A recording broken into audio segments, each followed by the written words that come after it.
वक्फ संशोधन अधिनियम 2025 के विरोध में वेलफेयर पार्टी ऑफ इंडिया ने रविवार को होटल ग्रैंड इंडियाना रेस्टोरेंट में एक प्रेस कॉन्फ्रेंस और परिचर्चा का आयोजन किया।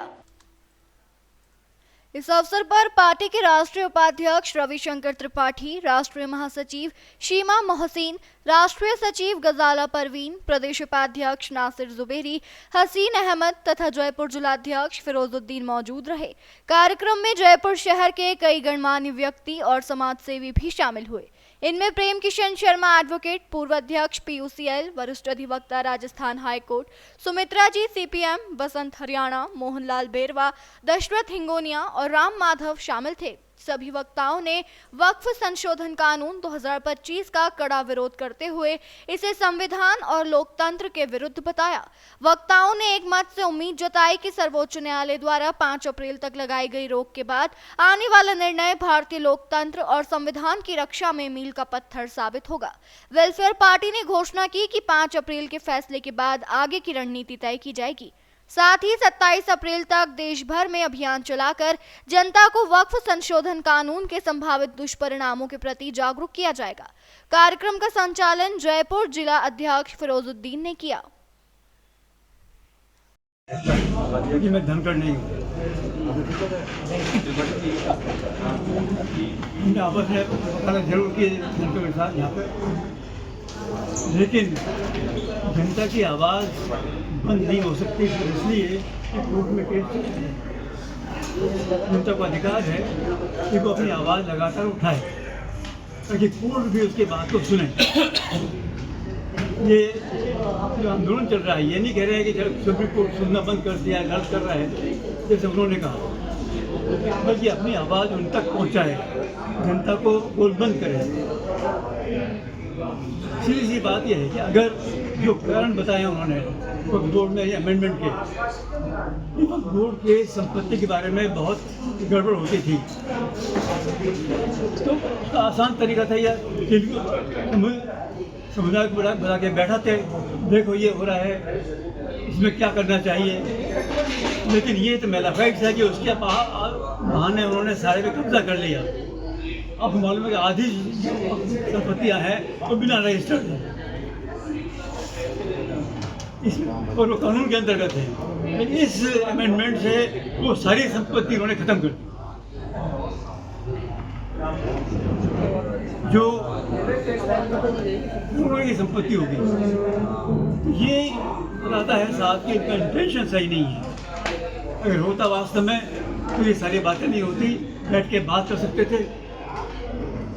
और जैसा सुप्रीम कोर्ट ने खुद कहा है कि ये जो बताया प्रावधान के 2 हिंदू रहेंगे इसमें, तो मंदिर ट्रस्ट में भी 2 मुसलमान होने चाहिए। मैं निश्चित मानता हूँ कि ऐसा मौका आ जाए तो बहुत खुशी की बात होगी कि भाईचारा बढ़े, लेकिन आज वो स्थिति नहीं है। आज जो ये प्रावधान है ये जानबूझ करके इसलिए लगाया गया है कि एक कम्युनिटी बदनाम हो, जो जनता बर्दाश्त नहीं करना चाहिए उसे। इस बारे में आवाज़ लगाकर उठाने के लिए एक प्रेस कॉन्फ्रेंस की गई है ताकि ये बात पहुँच सके।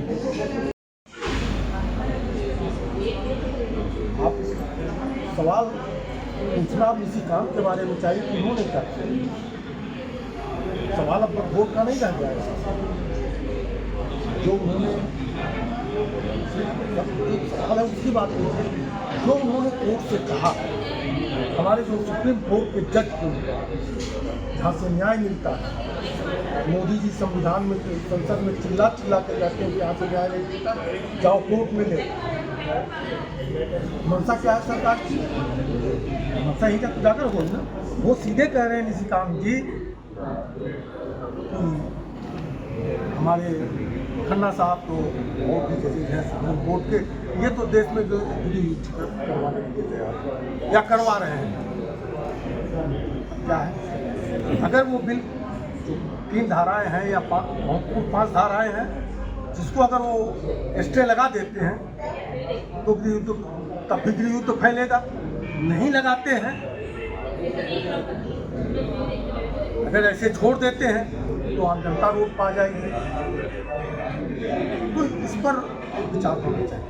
अब तो वो जो होना जो हमारे खन्ना साहब ने जो संज्ञान में कोर्ट ने ले लिया है, अब हम 5 के बाद इस पर बात करें। बात आपको इस पर करनी चाहिए कि ये सरकार क्या चाहती है, देश में भी झेलना चाहती है। अगर हम संसद को ही अगर हम सुप्रीम कोर्ट को ही समाप्त कर देंगे तो फिर देश कहाँ बचा, लोकतंत्र कहाँ बचा। लोग भी पढ़े लिखे हैं। ये सुप्रीम कोर्ट सिर्फ हमारे जो संसद में गलत निर्णय हो, क्योंकि वहाँ एमपी के लिए क्वालिफिकेशन नहीं है। उनका नेता अगर वो एमपी को जिस रूप में चाहे उस रूप में अपना नियम कानून पास करा दे, चाहे देश हित में हो चाहे देश के विरोध में हो, क्योंकि अंगूठा छाप है, या और बड़े नेता बनने के लिए वो उनकी वाहवाही करना चाहते हैं वो, तो उसकी निगरानी करने के लिए सुप्रीम कोर्ट, और आज सुप्रीम कोर्ट पर अंगुली उठा दिया गया। हम इसका सबसे ज्यादा विरोध करते हैं कि हम सुप्रीम कोर्ट का अपमान हमारी पार्टी किसी रूप में बर्दाश्त नहीं करेगी,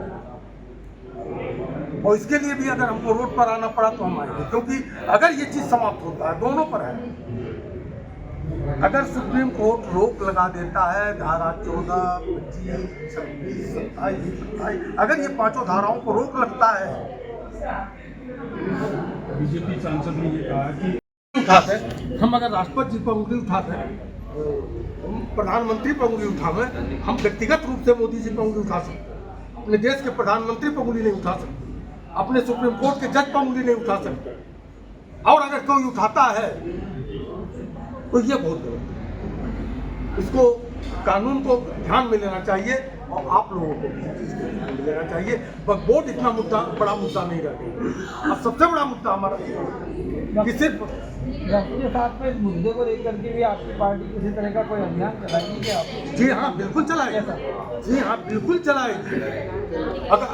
अगर हमारा कानून की रखवाली करने वाला कोई नहीं रहेगा तो फिर कानून जो भी संसद चाहेगा पेश कर बना देगा। संसद जो भी कानून चाहेगा बनाएगा, और रखवाली करने वाला कोई नहीं रहेगा। फिर लोकतंत्र कहाँ रह गया? फिर इसको राजतंत्र की संज्ञा दे दीजिए। आप सुप्रीम कोर्ट की बात नहीं मानेंगे। जेपीसी के अध्यक्ष केस जैसे कि ये धमकियां दे रहे हैं और मेरी चीफ जस्टिस ऑफ इंडिया का रिटायरमेंट हो जाएगा। If at all this act के ऊपर जो स्टे लगाया गया है till only 5th of May, उस स्टे को विड्रॉ कर देते हैं तो फिर क्या होगा? फिर वक्फ प्रॉपर्टीज को है वो एनक्रोच कर लेंगे। वो कहते हैं कि वक्फ by user is a age old practice, जहाँ पे if there is no deed, because olden days में कोई ऐसा डीड नहीं होता था, नो वक्फ डीड। और ये सिर्फ मुस्लिम एंडोमेंट्स के लिए सीमित नहीं है, is there for Hindu endowment as well. हमारे पास प्राचीन मंदिर हैं, चाहे वो काशी की मंदिर हो, चाहे मथुरा की मंदिर हो, चाहे मीनाक्षी मंदिर हो, आप कहाँ से लाएंगे? आप कोई डिटेल डॉक्यूमेंट है क्या किसी के पास? ये आस्था का देश है भाई, लोग यहाँ फेथ के ऊपर जीते हैं। ऐसे देश को आप नफरत में पोलराइज करके, हिंदू मुस्लिम के विवाद खड़ा करके आप मुद्दे से एक्चुअल हटाए ना। इस देश के जो एक्चुअल मुद्दे हैं ऑफ एम्प्लॉयमेंट, ऑफ इन्फ्लेशन, उसको एड्रेस करें। और एक समुदाय को आप बैकवर्ड रखेंगे, सप्रेस करके रखेंगे, उनको राइट्स या अपॉर्चुनिटीज नहीं देंगे, तो आप विश्व गुरु कैसे बनेंगे? You need to question these things, and that is why we are there on this, because Supreme Court, the moment it withdraws from this, तो ये सारे के सारे immediately, अरे कोई भी एक्ट इस तरह इतना फास्ट पास होता है क्या? सेकेंड को उन्होंने लोकसभा में प्रेजेंट किया, रात 3 बजे तक चली बहस, 3 तारीख को राज्यसभा में और 4 तारीख को प्रेसिडेंट का एसेंट भी हो गया। तो ये वेट करेंगे क्या? ये कहते हैं कि इफ ऑल वक्फ बाय यूजर को उन्होंने कहा कि if at all it is a disputed property, then the collector will put a hold on it, that will not be declared a वक्फ property and it will be not registered as a वक्फ property. तो there are so many around 7,000 वक्फ properties में 4,000 are Waqf by user. इसको लेकर जो दिल्ली की सरकार है